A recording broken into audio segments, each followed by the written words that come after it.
नमस्कार दोस्तों। आज 17 दिसंबर 2024 है। और आज के डिक्लाइन में और जो हमारा फ्राइडे का डिक्लाइन था उसमें क्या डिफरेंस है। मतलब जैसे ये जो आपका डाउन साइड देखने को मिला था और वहां से एक शार्प रैली आई थी, तो आज ऐसा क्यों नहीं हुआ। मतलब अगर आप देखा जाए तो सेम पैटर्न उस दिन भी बना था और आज भी सेम पैटर्न बना था। कैसे बना था? अगर मैं 5 मिनट का चार्ट यहाँ पे निफ्टी में लगाता हूँ, मैं यहाँ इस पे खोलता हूँ, इसमें पिवट्स बने हुए होंगे। अ, एक मिनट, ये निफ्टी का थोड़ा सा वीडियो थोड़ा सा हल्का सा लंबा हो जाएगा, बट इम्पॉर्टेंट ये है कि हम इस चीज़ को समझ पाएँ कि मैं आपको समझाने की कोशिश क्या कर रहा हूँ। हम्म, एक बार मैं पिवट्स लगा देता हूँ यहाँ पे। ये आ गया। एक बार हम फ्राइडे के चार्ट पे चलते हैं पहले। आपका ये फ्राइडे का चार्ट था। इसको थोड़ा वाइड करते हैं। ये फ्राइडे का चार्ट है हमारा, ठीक है। अब देखो, ये हमारी रेंज थी। पेन भी ओपन कर लेते हैं।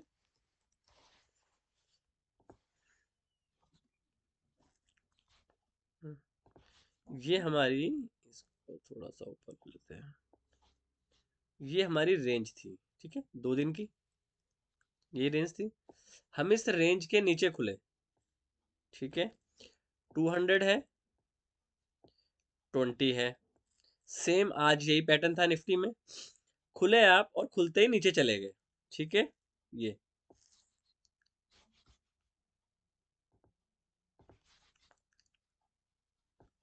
ये देखो, ठीक है। यहाँ से आपने रिवर्सल दिया और आप हाई ऑफ द डे यहाँ बंद हुए। अब यहाँ से हमने इस पैटर्न में और इस पैटर्न में क्या फर्क है, इसको मैं हाइड मिटा देता हूँ।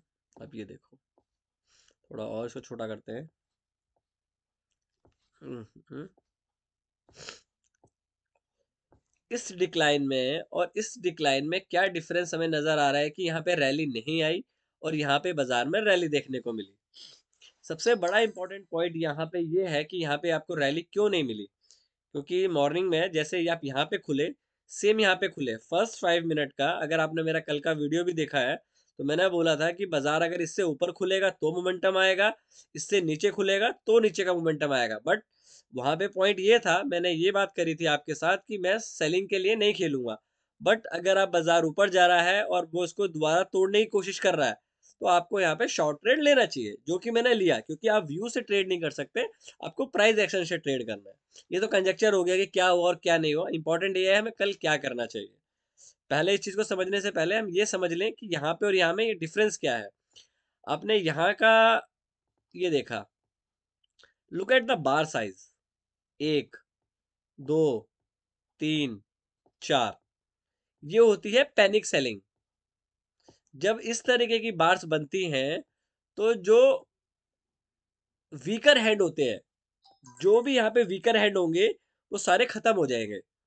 क्योंकि जिस हिसाब से बाजार में मोमेंटम आता है, अब यहाँ पे देखो, जब ये मोमेंटम आया तो आप 20 से भी दूर हो गए और 200 से भी दूर हो गए।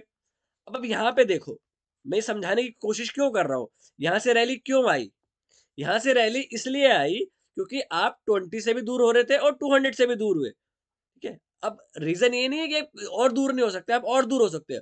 बट ये जो बार्स बनी है आपकी 200 पॉइंट की, ये काफी शॉर्ट स्पैन टाइम में बनी है। मतलब जो इतनी जल्दी बनी है कि आपको सोचने का समय नहीं मिला। और सेम यहाँ पे आपको आपके राइट साइड पे मिरर इमेज देखने को मिली वर्टिकल रैली के अकॉर्डिंग। तो हमें डिक्लाइंस में ये चीज समझनी होती है कि जो डिक्लाइन की पेस है वो किस फ्लो में आ रही है। अगर जैसे मॉर्निंग में अगर हम निफ्टी का भी आज का भी चार्ट देखें तो आपको पहले गैप मिला, हल्का गैप डाउन के बाद हल्का सा मोमेंटम ऊपर गया और आपको एक डाउन साइड मिली। मैंने यहाँ पे निफ्टी की पुट बाय करी थी इस जगह के आसपास और मैं यहाँ पे निकल भी गया। क्यों? क्योंकि जो मोमेंटम था बाजार में वो यहाँ तक था। उसके बाद मैंने अपने व्हाट्सएप पे भी लिखा था कि अब यहाँ से वाटरफॉल आपको डिक्लाइन मिलने वाला है। पॉइंट ये नहीं है कि हुआ क्या, पॉइंट ये है कि जो आपने एनालाइज किया, क्या ट्रेड उसके अकॉर्डिंग वर्कआउट हुआ। क्या आपको यहाँ पे जो रैली ये बार बनी यहाँ बाय करना चाहिए था कि नहीं करना चाहिए था? अब बोलना आसान है कि नहीं करना चाहिए था, बट आपको लाइव मार्केट में एनालाइज क्या करना है, दैट इज इंपॉर्टेंट। अब इसको समझने की कोशिश करते हैं। यहाँ पे जो ये एक्स्ट्रा बना था, इस एक्स्ट्रा ने इसको एक हिट दे दी कि यहाँ से बाजार ऊपर निकल गया। क्यों हिट दे दी? क्योंकि जो एक्शन था वो काफी तेज था। जब भी बाजार में एक्शन इतनी तेज होता है तो जो बायर्स होते हैं वो अपनी प्लेट छोड़ देते हैं, वो मार्केट से भाग जाते हैं। इवन दो जो आपके प्रो होते हैं या जो रिटेलर्स होते हैं वो इस जगह इस ट्रेंड इस डाउन साइड के बाद भाग जाएंगे। इवन काफी अच्छे अच्छे जो प्लेयर्स हैं वो भी इस डिक्लाइन के बाद निकल जाएंगे। तो इस चीज की पूरी भरपाई इस बार ने कर दी। अब यहाँ पे क्या हुआ, आपको ये डाउन साइड मिली, उसके बाद बाजार 20 पे वापस आ रहा, बार बार 20 पे आ रहा है। और आप एक चीज देखें, जब बाजार 20 पे आ रहा है, सेम टाइम पे आपका RIL, आपको क्या चीजें नोट करनी चाहिए, RIL, HDFC बैंक और आपका SBI। अगर ये बैंक मतलब HDFC और RIL आपके ऑलमोस्ट 1.5% डाउन है, तो इनको मोमेंटम कहाँ से मिलेगा? मैंने कल भी एक बात बोली थी बाजार में कि अगर बाजार को कल बैंक निफ्टी को ऊपर जाना था तो कल का डे जो था वो काफी एक डिसेंट डे था कि बाजार में मोमेंटम आना चाहिए। अगर बाजार रैली के बाद कंसोलिडेशन कर रहा है और फर्स्ट बार का हाई नहीं निकाल रहा है, तो दैट मीन्स कि कुछ प्रॉब्लम बाजार में बाजार एनालाइज कर रहा है। अब हुआ क्या, सेम चीज हुई। आप इसके नीचे खुले और आपने ऑलमोस्ट इस पूरी की पूरी बार को जो बनी है, आपने 80% इस बार का इनगल्फ कर दिया यहाँ पे। अब आप समझ गए होंगे कि मैं क्या समझाने की कोशिश कर रहा हूँ यहाँ पे, कि यहाँ पे मैंने बाइंग क्यों नहीं करी। मैंने पुट का ट्रेड लिया, पुट में ट्रेड बुक किया और उसके बाद मैं शांत बैठ गया। मैंने कॉल का कोई ट्रेड नहीं लिया, बिकॉज कॉल का ट्रेड लेने से पहले तो आपके दिमाग में बायस ये होगा कि यहाँ पे ऐसा हुआ था तो सेम चीज यहाँ पे होगी। देखो, मार्केट रिपीट इतनी जल्दी चीजों को नहीं करती। अगर एक बार कोविड आ गया तो दोबारा कोविड आएगा तो मार्केट का रिएक्शन उसकी तरीके से नहीं होगा। तो मार्केट के रिएक्शन में फर्क होता है, क्योंकि इस रिएक्शन के बाद बाजार में अप मूव आया। यहाँ पे आपका अप मूव नहीं आया, यहाँ पे जो मोमेंटम है उसके बाद तेज मोमेंटम आया। यहाँ पे आपके डाउन साइड के बाद आपका रिवर्सल आया एंड अगेन डाउन साइड आया। अब देखो, मैं ये बात इसलिए बोल रहा हूँ क्योंकि मेरी पुट पोजीशन ओपन है, मैंने अपनी पुट पोजीशन कैरी करी है। मैं हो सकता है बायस हूँ क्योंकि मेरी पोजीशन कैरी है, बट पॉइंट ये है कि बायस या अनबायस होने का नहीं है।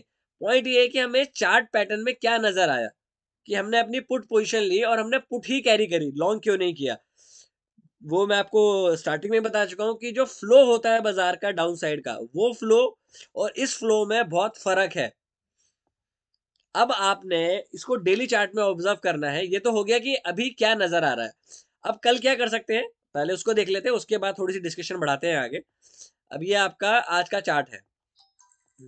अगर कल आपको इन एनी केस, अगर बाजार को इन एनी केस कल यहाँ बाजार खुल जाता है, तो आपको खुलते ही बाजार में पहले सेलिंग मिलेगी। End of story. आप रेंज के बीच में हो तो पहले वो आपकी लोअर बाउंड्री टच करेगा, और अगर वो बाई चांस 200 पे ही खुल गया तो आपको 5 मिनट के हाई का स्टॉप लॉस रखना है और सेल करना है। मेरे हिसाब से बाजार अगर खुलता है तो वो नीचे खुलना चाहिए इसके लो से, और आपको आज एक अच्छा मोमेंटम इजीली मिल जाएगा बाजार में। क्यों? क्योंकि जो यहाँ पे शॉर्ट ट्रैप हुए, यहाँ पे जो लॉन्ग लोगों ने बनाए, क्या यहाँ पे वो लॉन्ग निकल गए हैं?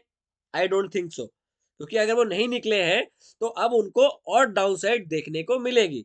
मेरा व्यू कल के लिए ये कहता है कि बाजार में आपको और फर्दर डाउन साइड देखने को मिलेगी, क्योंकि ये बियर ने आज का पूरा दिन डोमिनेट किया है। अगर बियर किसी चीज को डोमिनेट कर रहा है तो वो इतनी जल्दी छोड़ेगा नहीं। अब छोड़ने से मतलब ये नहीं है कि, अगर आप देखें तो ये हो क्या रहा है बाजार में, एक दिन रेड बार बन रही है, एक दिन फिर ग्रीन बार बन रही है, एक दिन रेड बार बन रही है, फिर एक दिन ग्रीन बार बन रही है। तो बाजार में पिंग पोंग हो रहा है, एक दिन रेड एक दिन बार एक दिन रेड। तो टेक्निकल एनालिस्ट आप अगर ट्रेंड बना के फॉलो करेंगे, ट्रेंड इन द सेंस बोलने का हुआ कि वो व्यू बना के ट्रेड करेंगे, तो 80 या 90% चांस है यू विल फेल। क्योंकि इस तरह की वॉलेटाइल बाजार में आपको प्राइस एक्शन का ट्रिगर ऐड करना पड़ेगा। क्योंकि अगर बाजार, देखो, इस रेंज से नीचे खुला, आपको वर्टिकल डाउनफॉल मिला, पर इस फॉल में और इस फॉल में अंतर मैंने आपको क्लियर कर दिया। अब सेम यहाँ पे ऐसे खुले, आप नीचे आ गए। अब देखो, S1 और R1 क्या होता है? S1 होता है प्रीवियस डे का लो, R1 होता है प्रीवियस डे का हाई। आपकी जो कल की रेंज बनेगी, अगर पोस्ट ट्रेंडिंग डे होता है तो प्रीवियस जो नेक्स्ट ट्रेडिंग सेशन होता है या तो वो पॉज होगा या वो कंटिन्यूशन में आएगा। क्या होगा, जो नेक्स्ट ट्रेडिंग डे होगा या तो वो कंटिन्यूशन में आता है या पॉज डे होता है। मेरे हिसाब से कल एक कंटिन्यूशन डे डाउनसाइड का रहना चाहिए। अगर नहीं होता है तो मेरे को अपने स्टॉप लॉस काटने में या लॉस बुक करने में कोई हिचकिचाहट नहीं होगी, क्योंकि अगर मैं काट दूंगा तो मेरा बायस खत्म हो जाएगा। फिलहाल जिस हिसाब से आपके सारे लार्ज कैप स्टॉक गिरे हैं और एक दिन के बाद अगेन अगर एफआईज यहाँ पे बेच रहे थे, अगर एफआईज ने यहाँ पे बेचा है तो उनको अगर ये रैली मिलेगी वो यहाँ क्यों नहीं बेचेंगे। अगर कोई चीज मैं 100 रुपए में बेच रहा हूँ, अब मुझे उसका प्राइस 150 मिल रहा है, तो क्या मुझे यहाँ बेचना नहीं चाहिए? ये लॉजिकल सवाल है।